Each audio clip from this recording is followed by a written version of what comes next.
Lol. All right. Well, good morning, everyone. So, can I just confirm with you, Dale, that apart from what you've seen in the WhatsApp group, you know nothing about this message this morning? Yeah. So, Dale spoiled half of my sermon first thing this morning when he got up and did his whole start of things. So, if you were listening, you can skip half of it. It's fine. You can't really. Please don't, okay? Now, there is a title for this morning. It's not actually promises, but my title for this morning is also my points.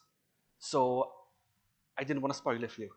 So I'm not going to tell you what the title is, but hopefully by the end you'll know exactly what the title is. You'd also be glad to know I've only got 3 points. Because, I'm a good Baptist. However, my points all have sub-points, and those points have subcategories, and then there are extra bits. So in total, it's only about 1,756 points. That's pretty good for Daddy. That's my own son saying that, yeah. Okay. Promises. So we all love to claim God's promises. We love to make them our own, and we love to believe them and cling to them.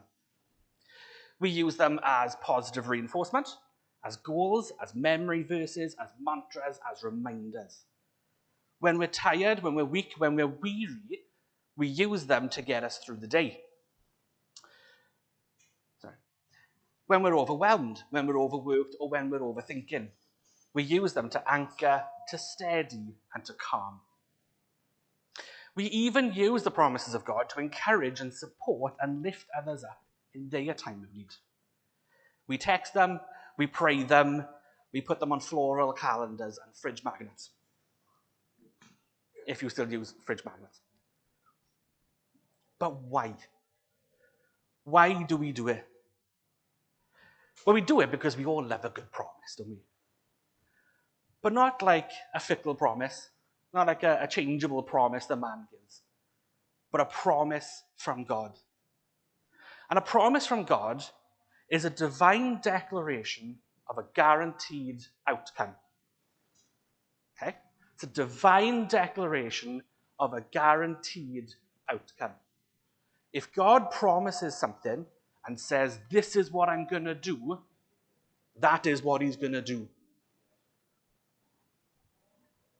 Now, there are 2 types of promises in the Bible. There are conditional promises, and there are unconditional promises. And here's my subcategories. I haven't got to my first point yet. And they can be divided into 2 categories.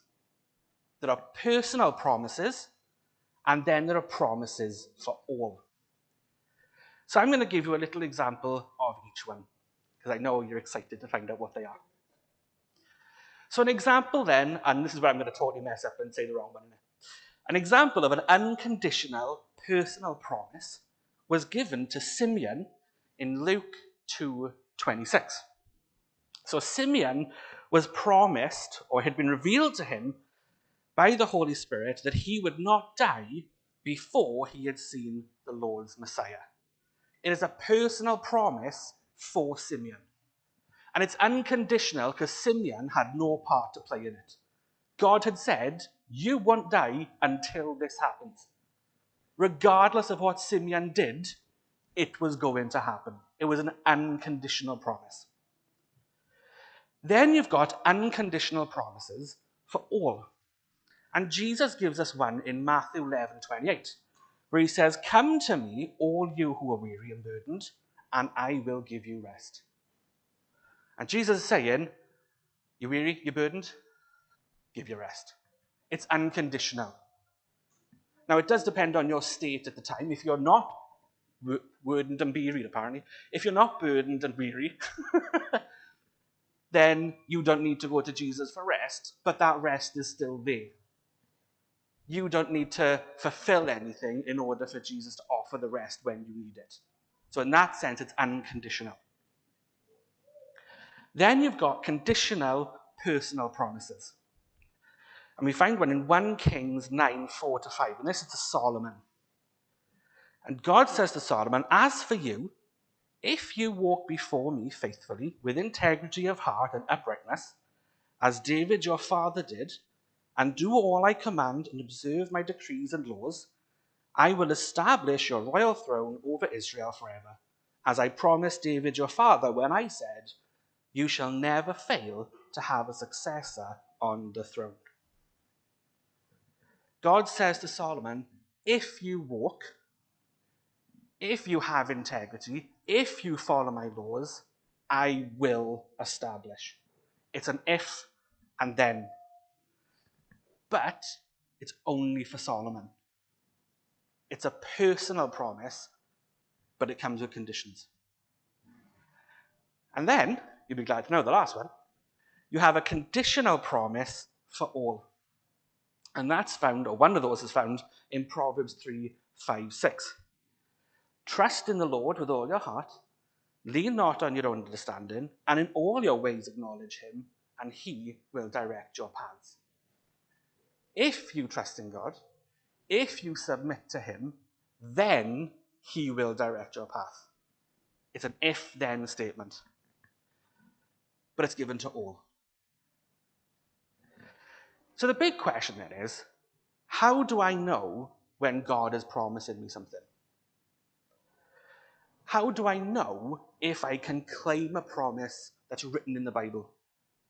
How do I know if a promise that is spoken to me by somebody else, or that little voice in the back of your mind that you all know what I'm talking about? How do I know that's really from God? And I want to suggest this morning that there are three things, my points are coming up, there are three things that we can do to help answer those questions. It's page 156 down. You'll be glad to know.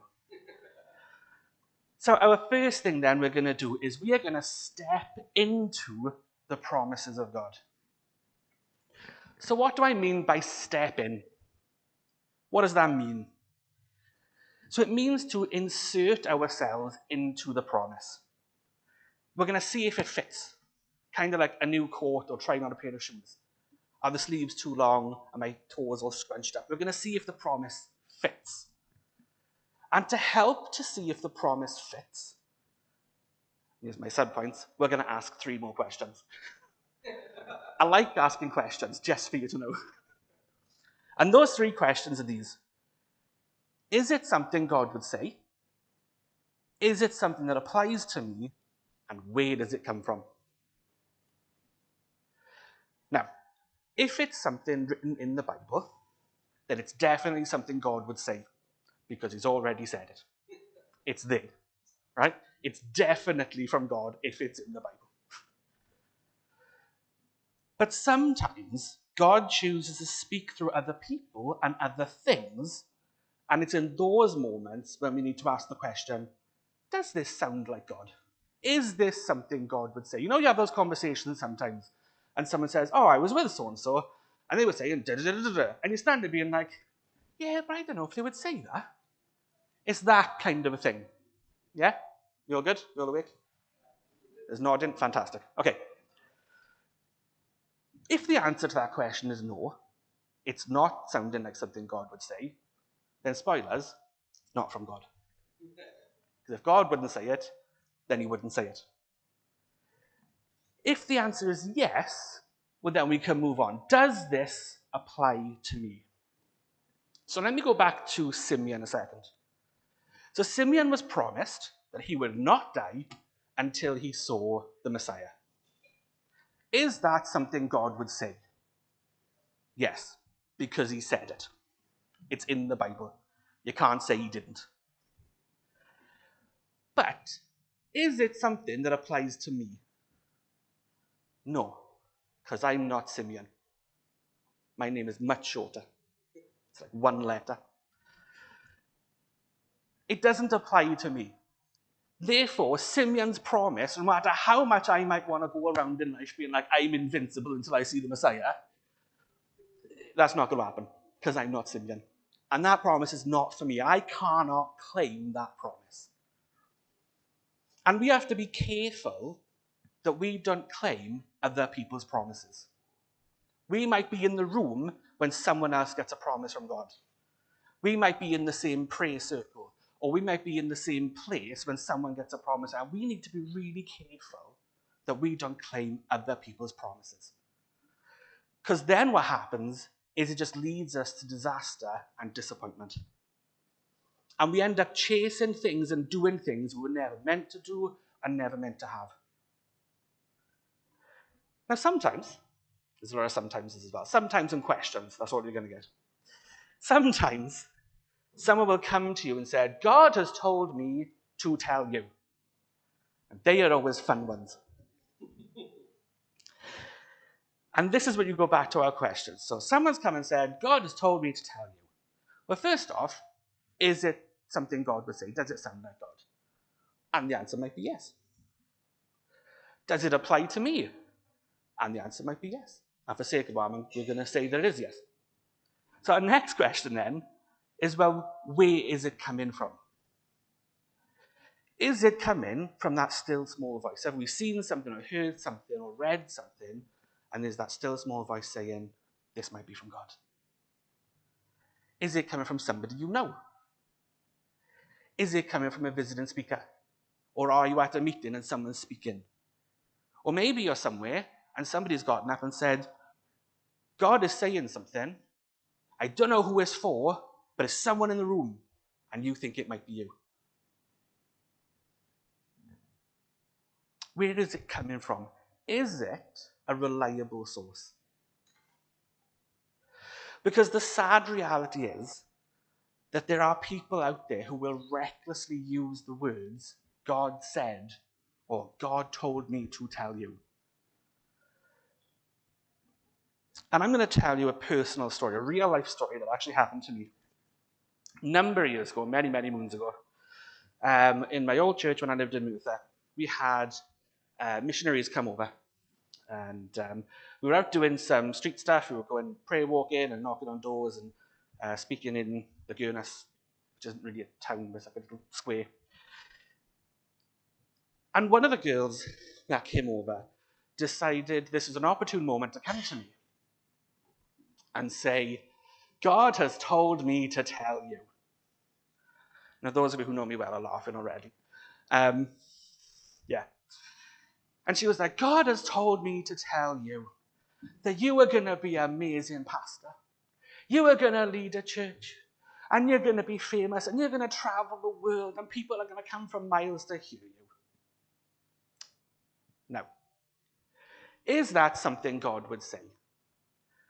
Well, sometimes, right? Sometimes God might say that to someone. In this instance, by this point in my life, I was already convinced of my calling. And I'm just going to let you know now, it's not to be a pastor. With all due respect to Dale and Ken and the office, I could not imagine anything worse. That is not a job that I desire to do. Okay? And being a pastor, very much a calling, not mine. By this point in my life, from God and from other people, I was already very much established in my calling and convinced of my calling to work with children. That is what I was built for. There are many things in my life that I am not 100% sure on. There are many things that I'm not convinced about. But of a small handful of things that I have certainty in, my calling is one of them. And regardless of what any human would tell me, that is my calling. You cannot change my mind on that. So in this instance, when I'm asking the question, is this something God would say? Well, the answer will be no, because God's already told me something different. So I don't think God told you to tell me that at all. Did it apply to me? Well, no, because there's no desire in me to do it. And if God wants you to do something, there's going to be at least a spark of something that makes you think, well, maybe. And was it coming from a reliable source? Where did it come from? Well, it wasn't really a reliable source. And so I very quickly just dismissed the whole thing, and I was like, okay, crack on. You go over there, I'll go over here, and we'll be fine. The problem was, she also went to my friend. And she went to my friend and also used the statement, God told me to tell you. And God had told her to tell him that within the year he was going to marry the girl of his dreams, which in his opinion he had already met. Now, I'm not saying she did it maliciously, so I want to be really careful that I'm not doing like character assassination here, okay? And none of you know her, so it doesn't matter that much, but I have to be careful that I'm not doing, an injustice. I don't think she did it maliciously. Regardless, she did it, right? My friend was so desperate to believe that it was true that he then did everything to make it true. That then had a negative effect on his relationship with that girl, with the things that he was doing, with church, with ministry, and ultimately with God. Because he was chasing things he shouldn't have been chasing. Because of a reckless, God told me to tell you. So we need to be super, super careful. So when someone comes to us, or even when we feel like we need to go to somebody else and say it, is it something God would say? Is it something that applies to me or to them? And where does it come from? Now, I'd also encourage you that going through this entire process of questioning, you drown this entire process in prayer. Because if anyone knows if God is saying it, it's going to be God. And if God doesn't want you to say it, he'll let you know. Drown it in prayer. Talk to those people you trust. Talk to godly people who will tell you what you need to hear and not necessarily what you want to hear. Okay. So we've stepped into the promise. So the next thing for us to do then is to step up to the promise. So we're going to step up to the promise and we're going to see, if anything, what the promise wants us to do. Is it conditional or unconditional? Now, unconditional promises are pretty easy because they're unconditional. There's nothing much for you to do. As we saw earlier on, Matthew 11:28, Jesus says, "Are you weary?" We say yes. He says, "Cool, I'll give you rest." Joshua 1:5 and Hebrews 13:5. God says, "Never will I leave you, never will I forsake you." It's an unconditional promise. God's basically saying, I'm not going anywhere. Regardless of where you decide to go, I'm not going anywhere.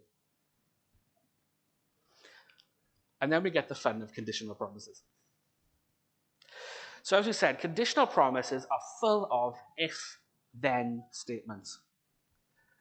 So as we saw, Proverbs 3:5-6, if we trust and submit to God, then he will direct our paths. But what about the most famous verse in the whole Bible, which also happens to be the most famous conditional promise?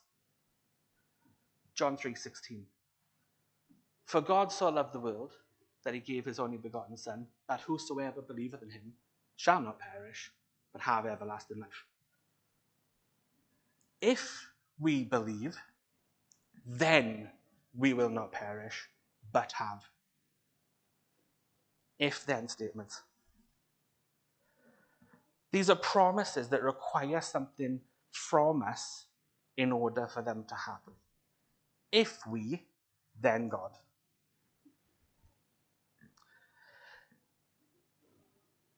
The difficulty is that we live in a very entitled society. And whereas the Bible will say to you, if we, then God, society will say to you, well, if God, then I. If God really loved us, then he would always direct my paths. If God really loved me, then despite my behavior and my belief, he would let me into heaven. And sadly, sometimes that attitude has seeped into the church. And sometimes as Christians, we go to claim the promises of God and they get really confused when nothing happens. Because we expect the then God without doing the if we. And we miss out on the promises of God because we fail to step up to the promises of God. Okay, we're coming into land now. So we've stepped in and we've stepped up. So how do we step up? So there's only one way to step up, and that is by bowing down. So to illustrate this one, I'm going to tell you a story. And I have notes in the story, otherwise I'm going to run away with it.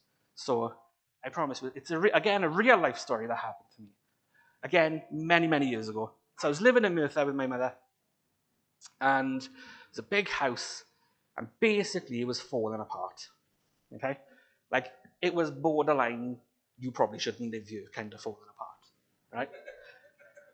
Because we grew up in the 80s, and everything was DIY, and then it became illegal to do DIY, and then we just stopped doing DIY, but also didn't get it fixed. Right? It was one of those houses. It was like an ITV program after the own kind of thing, you know? The problem was, we didn't have enough money to get it fixed. So my mother was retired, my dad was sick, and I was working a part-time job. And my mother was proper stressing out about it. So, as a good son, as a good man, I made plans. That's right. I made plans, and you'll be surprised, I budgeted. And I'm rubbish at numbers. I budgeted.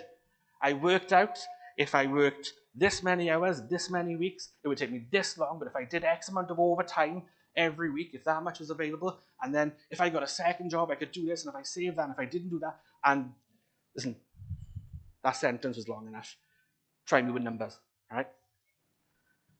Months before I got pen to paper. But all these plans were going around in my head. If I do this, I'll do that, I'll do this. And then I can't remember which one I was at, but I was at some sort of Christian festival. And as I'm there, the meeting, the sermon or the talk or whatever was over, we're in this big time of prayer. And I'm standing there and I'm praying about the house, and I'm like, look, God, the house is falling apart. I need an extra job, or I need the extra hours, or I need this, I need the extra money, I need like a promotion, I need this, I need this, I need this. And I'm just going through this list of stuff that God just has to deliver to me, okay? And as I'm praying, this guy starts reading this verse. If my people, who are called by my name, will humble themselves and pray and seek my face and turn from their wicked ways. Now, by the time we get to this part of the verse, because I know there's more, so no one panic. It's at this point in the verse that my heart realizes that at no point during all of my planning have I actually included God in any of it. And it's at this point that I realize that I've been both foolish and prideful. Because at no point did I say to God, hey God, what do you want me to do about it? Instead, I was like, right, I'm going to make plans. And then God's going to deliver my plans, because that's the only way I know how this is going to work. And so I'm there, and I'm crying out to God, and I'm humbling myself, and I'm asking for forgiveness. And for the first time in this entire process, I'm saying to God, what do you want to do? Now, this is all going on inside of me during this 3 lines of text. Okay? It sounds like a long time, but it really wasn't a long time at all. And as I'm praying, and as I'm crying out to God, the guy continues to read. Then I will hear from heaven, and I will forgive their sin, and I will heal their land. And that's from 2 Chronicles 7:14. And as he's reading this last piece of text, and I will heal their land, and as I'm crying out to God, I have this vision, clear as day. And I see my house. And I see the walls of my house. And the walls of the house have all these cracks and rivets and just damaged walls. And as I'm praying, and as this guy is reading this 2 bits of text, I can see the cracks begin to heal and to repair. And the house looks as good as new. In that moment, there was no shadow of a doubt that God was going to fix this. And all I had to do was be humble and seek his face. That was all I was required to do. Instead of making plans and doing this and doing that, because I was determined I was going to fix this. And God was determined that he was going to fix it. And there was a butting of heads. But then came a cry and humility and forgiveness and then healing. So I go home, and I can remember it like it was yesterday. I go home, and I'm in the front room of our house. I'm in the doorway, and my mother's there, and she's offloading all of her worries to me. And then I turned to her, and I just said, Mom. I said, Mom, don't worry. It's going to be okay. Now, I had said those words to my mother in one way or another 1,000,000 times in the same subject. But it was very much like one of those, like you just say it because it's like the right thing to say. And you're kind of like, oh, look, it'll work out fine. Fine, don't worry about it. And my mother's usual response would be like, yeah, no, I know. And that would be the conversation. This time, there was certainty. This time, there was conviction. Because I knew that the power of the promise of God was behind it. And I knew it was different because my mother's response was different. Whereas usually, she was like, yeah, no, I know. She looked me dead in the eye, and she was like, how do you know? Because there was such certainty. About a week later, my mother gets a letter in the post. And this letter tells her that not only has she won her battle to receive her full working pension from now on, but that she was also going to receive a lump sum of back payment for the past 7 years that this battle had been going on. That lump sum paid for all the repairs with money left over. That is the power of the promise of God.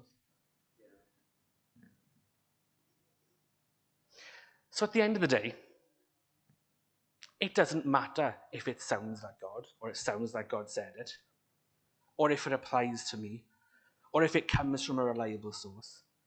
It doesn't matter if the promise is conditional or unconditional, if we are unwilling to bow down. If we're unwilling to submit, if we're unwilling to humble ourselves, then the promises of God will always elude us. Why? James 4:6 tells us. Because God resists the proud and gives grace to the humble. So you may be sitting there this morning waiting for God to come through on a promise. You might be sitting there waiting for God to heal your land, whatever that looks like for you. For me, it was the restoration of a house. For you, it could be your health, your situation, your family, your job, your car, your finances, whatever that is for you. You might be sitting this morning needing a new promise from God. You just need to hear from him about something. Or you may be there this morning waiting for God and asking God to reaffirm an old promise, an unfulfilled promise. Just remind me, God. Just remind me it was from you. Wherever you are this morning, and whatever your needs, remember the promises of God are not like the fickle, ever-changing promises of man. They're a divine declaration of a guaranteed outcome. And to claim them, we need to step in, to step up, and to bow down.